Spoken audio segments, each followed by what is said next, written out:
My dearest beloved, I want to share this. Kapag nagkasakit po tayo, it's nice to look to our Lord Jesus Christ.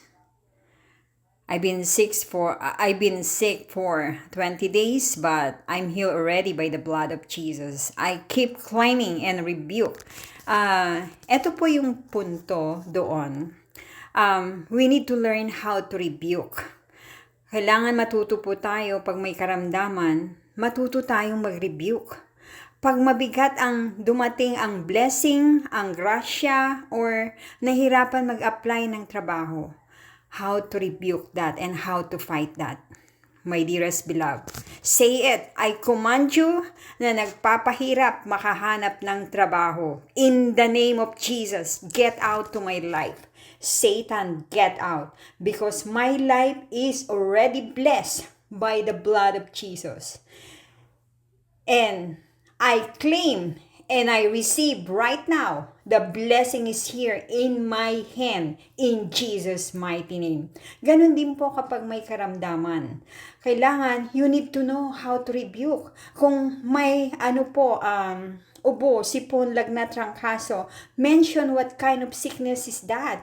Or, ubo, lagnat, trangkaso, I command you, get out in my life, in the name of Jesus, and claim for the healing. You are healed already, even you didn't see it.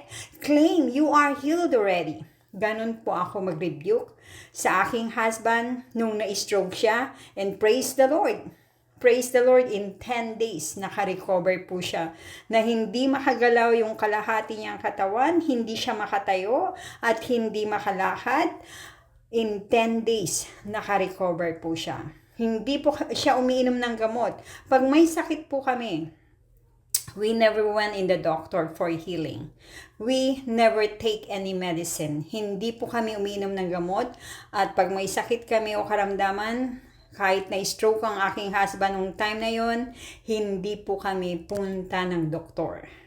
Because we trust to our God, God the Father, God the Son, and God the Holy Spirit. You know, my dearest beloved, remember Isaiah 53 verse 5. Because of every weeping and stripe na naranasan ni Jesus, bawat dripping, tulo ng kanyang dugo, inangkin ko yun, nakagalingan ko. Nung time na may epileptic ako, praise the Lord, I am healed. 1990. Since when I was young, I have epileptic until the age of 20 years old. But it's gone and never come back in the